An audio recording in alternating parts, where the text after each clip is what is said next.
इतना उपद्रव फैलाया, परंतु उसकी अगर जन्मदाता कौन था? जन्मदाता कोई नहीं था, उसकी स्वयं की मां थी, स्वयं की मां। क्यों? अरे आपने तो अपने पुत्र को, संस्कारी राम के आराध्य को मान करके उनके संस्कारों पे चलने की प्रेरणा देने की जगह आपने डकैत बना दिया, आपने लुटेरा बना दिया, आपने हत्यारा बना दिया। क्यों? किसने आपसे कहा था? अरे आप तो कहती थी कि मेरा बेटा विवेकानंद जैसा हो, मेरा बेटा शिवाजी महाराज जैसा हो, मेरा बेटा महाराणा प्रताप जैसा हो, मेरा बेटा तो कृष्ण बने, मेरा बेटा राम बने। फिर आपने क्यों ऐसे हत्यारे लुटेरे बनाए? जिसमें दो भाई, एक भाई को किसी ने हत्या कर दी, दो भाई आज भी जेल में हैं। मैंने प्रश्न किया कि ऐसा क्यों किया? तो कहा महाराज मेरे ऊपर कोई अंकुश नहीं रहा, मुझे कोई डांटा नहीं है, मुझे किसी ने डांटा नहीं। आज तक मैंने जो किया वह करता चला गया, और हमारी मां स्वयं लाठी लेकर खड़ी हो जाती थी कि बेटा इसने मेरे साथ ऐसा व्यवहार किया है, इसके सिर पर डंडा मार दो,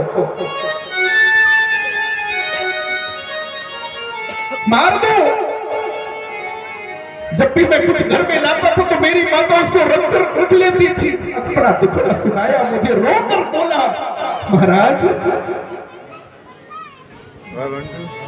मुझे ठीक मार्ग पर कोई ले जाने वाला नहीं था। अरे क्यों ऐसा किया आपने? क्योंकि हमारे यहाँ तो ऐसा, हमारे इतिहास पुराण आचार्यों ने मुझे बताया, अरे इस जगत की जो माता होती है वो जगत जननी होती है। हम ऐसा मोह क्यों करें? अपने बेटी को क्यों नहीं समझाया कि बेटा ये तुम कहां से लेकर आए हो, किसने दी है तुम्हें यह वस्तु?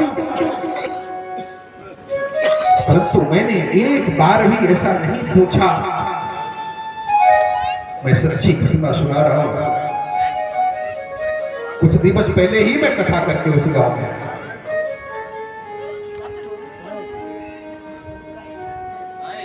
और फिर मुझे लगता है कि मैं अपने बेटे को इतना मोह करती चली जाऊं, अपने बेटे को इतना मोह करूं।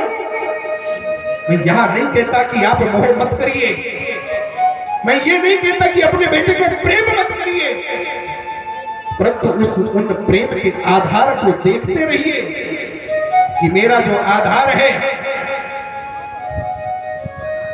क्योंकि आपका बेटा, आपका पति कुछ भी कमाएगा, धन कहां से लाएगा? छल करके लाएगा, कपट करके लाएगा, प्रपंच करके लाएगा, बेईमानी करके लाएगा, चोरी कर लाएगा, कहां से लाएगा? परंतु हमारे वेद व्यास जी महाराज ने, तुलसी बाबा ने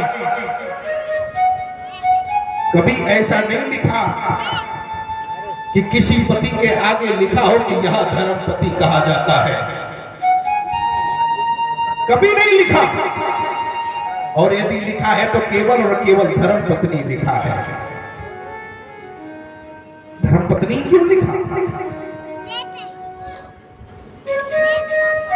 धर्मपति लिखने की जरूरत नहीं पड़ी, लेकिन धर्मपत्नी लिखने की जरूरत पड़ी, क्योंकि आपके अंदर जो करुणा है, प्रेम है, सरलता है, समर्पण है, त्याग है, वहां कोई सरल नहीं है। क्योंकि आपका जो भाव रहता है वो कहीं ना कहीं राम में रहता है। आपका पति प्रपंच करके लाता है, छल करके लाता है, कपट करके लाता है, परंतु एक बात में यह ध्यान रखना, वो जैसे लाए तो लाए, परंतु आप अपनी डेंटिंग पेंटिंग में पैसा मत लगा देना पूरा। बढ़िया फेयर एंड लवली और पता नहीं पाउडर, क्रीम, सेंट, परफ्यूम खरीद करके बढ़िया पूरे शरीर में खूब मल के लगवा लिया। ब्यूटी पार्लर में गए, बोले वहां 1100-1500 रुपया लेते हैं, और उनके यहाँ में गई थी तो वहां पर बढ़िया से डेंटिंग पेंटिंग करा के आए। लेकिन एक बात याद रखना, डेंटिंग पेंटिंग के लिए जो आप चोरी मनी कर लेती हैं आराम से, वो पति की जेब से निकाला, बोले 500 रुपए सब्जी में जाएगा, 500 रुपए इधर जाएगा, परंतु वो पैसा डेंटिंग पेंटिंग में लगाने की जगह ये बात और ध्यान रखना, बूढ़ी माता मंदिर पर प्रवचन चल रहा है, पति देगा कि नहीं देगा, पुत्र देगा कि नहीं देगा, परंतु मैं जरूर दे दूंगा। और दान करते समय एक बात और ध्यान में आती है कि जब भी कोई माता अपने पैसे को छिपाकर रखती है, कहीं ना कहीं छिपाकर रखेगी, बक्सा में, तिजोरी में, कहीं ना कहीं रखेगी, और वहां रखने के बाद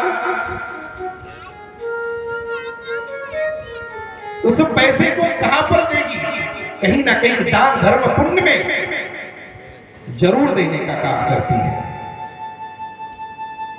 क्योंकि आपका जो पैसा रहेगा वो कहीं ना कहीं परिवार की रक्षा सुरक्षा करने के लिए होता है। और वही पैसा अगर यदि आप डेंटिंग और पेंटिंग में लगा देंगी तो वास्तव में हम तो डूबे सनम, तुम्हें भी ले डूबेंगे। ये तो सच्चाई है।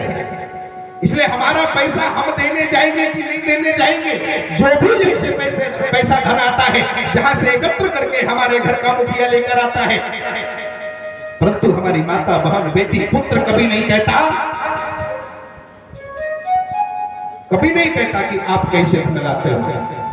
एक बात हमेशा कहते हैं कि देखो भैया, हमारे परिवार का नाम बड़ा ऊंचा है, इतना ध्यान रखना, कभी ऐसा धन लेकर मत आना जिससे मेरे परिवार को कलंक लग जाए।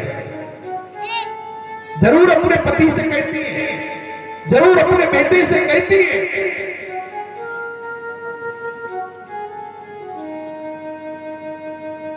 बड़ी विचित्र बात है ये। इसलिए किसी के आगे धर्मपति नहीं लिखा, लिखा तो केवल और केवल धर्म पत्नी लिखा। किसके